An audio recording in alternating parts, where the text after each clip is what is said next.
I just want to validate what you're saying as well, because so many people don't understand that physical ailments or disease or illnesses stems from a root of a spiritual problem.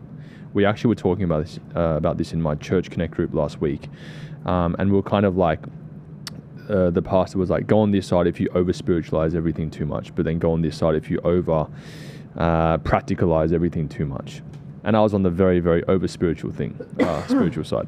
Yeah. But what I want to say is, I think that there are so many people out there suffering with these physical conditions, and they're doing everything. It's like if you're building a house on sand, there's no solid foundation. So all you're doing is you're essentially trying to figure out, what's in between the foundation and the top. It's the same thing with pharmaceuticals. It's like, hey, I've got this really, really bad illness.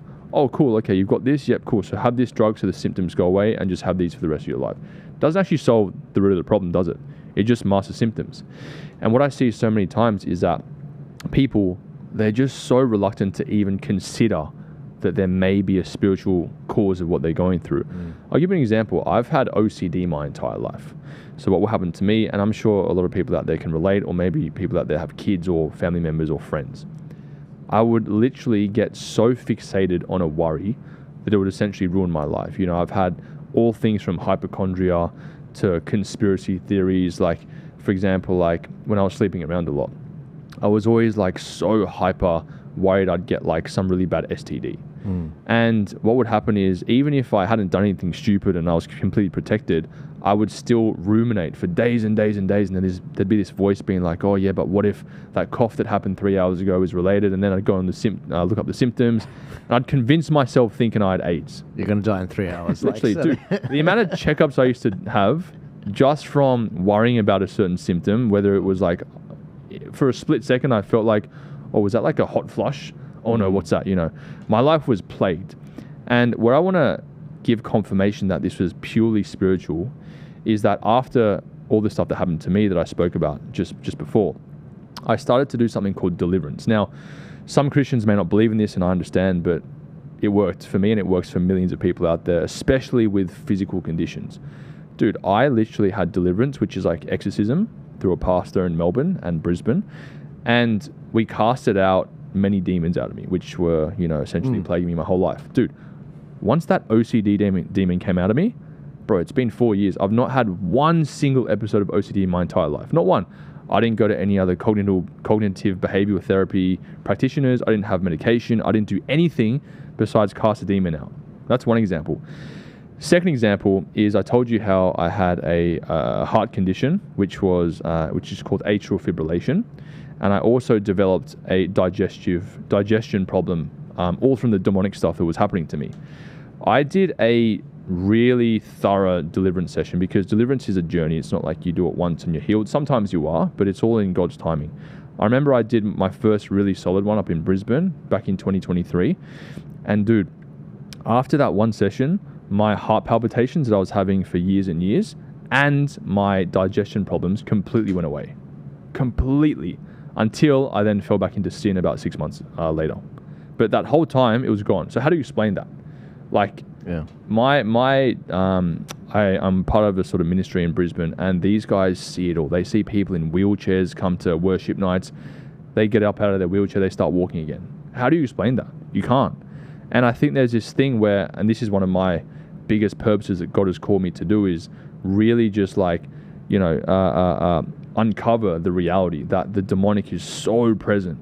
And the more you guys are, opening yourselves up and opening your chakras and praying to the universe and using your crystals, you're actually opening the door to infestation, just like what happened with me and even you, and I think that people just don't really understand how real it is. And if they only look there first, the solutions for their problems could manifest. Whenever I don't spiritualize my problems enough, that's where I get no progress. Like, I've been going through some stuff the last few months, health related, and I've been going very heavily into the, natural health, which is great, don't get me wrong, and all the medicine and all these sorts of things. But I've kind of neglected the spiritual root cause of everything. And funny we're talking about this today, because I was praying last night, and God was like, I'm like, God, why did this happen to me? Like, what is going on with the physical health? And I just got this word in my spirit, and it was like stress. And it was also like like stress related to something that I was in bondage with in a spiritual way. I'm like, okay, so I'm going to go down the spiritual pathway. Again, another example, actually, one more thing. Yeah, no. Is I've been having these really chronic headaches for a while. And as I said, I've been going down the physical, nothing's really helped. We're getting older, man. That's what's going on. That's also a thing. We're not 20 anymore. You guys are still young. What are you talking about? Henry, How old are you? Mate, I used to have a Glenfiddich, and I'd have no problem. I'd be up at boot camp in 4 hours. Training. I can't do that now. Dude, Anyway. I went to schoolies like 5 times to film content. And I was there getting hammered, like not sleeping for 7 nights straight, and I was sweet. Yeah. Early 20s. Yeah. Do anything, honestly. I'm 32, right? No, way older. He's way Way older. I'm 31, but I look like I'm 24. Anyway, so Asian genes. Asian genes, yeah, that's what it is. And mum's organic recess and lunch food when I was 4 to 12 years old. I was always the most boring kid with the most boring food, but thanks, Mum. You're not vegan anymore, by the way, are you? No, I'm not. Oh, thank God. Definitely Yeah, not. I was going to throw him out. That's part of the woke agenda. I'm hoping to say that he'd even say he's a carnivore diet person. We'll see. I basically am, yeah. What were you saying? You were talking about what were you talking? You had some health Headaches, yeah. So I've been having right. headaches for a long time now, and I was going too much down the physical and not actually catering to the spiritual. And dude, I just got a bit of prayer and a bit of deliverance last week, and some stuff started coming out.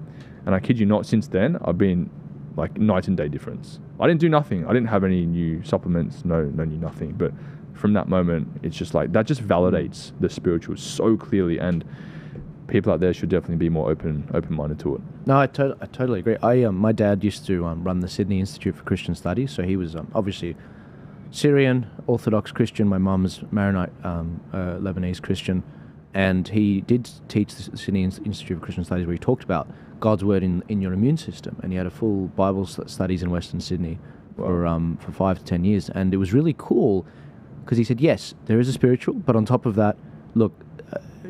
Whilst that is existent, of course, we are still in a fallen world with fallen bodies that are decaying. Not everything is healable just because it's spiritual. We can't, use the, the image is Satan on the curb crying and Jesus being like, "Why are you crying?" It's like they're blaming me for everything. You've got to take responsibility as well. You've got to actually proactively action certain things. You can't just say, "Oh, it's spiritual, poor me," and do nothing about it. It's like we have free will. We actually have to go to lengths to do something practically about it as well. And that's what God wants to see from us.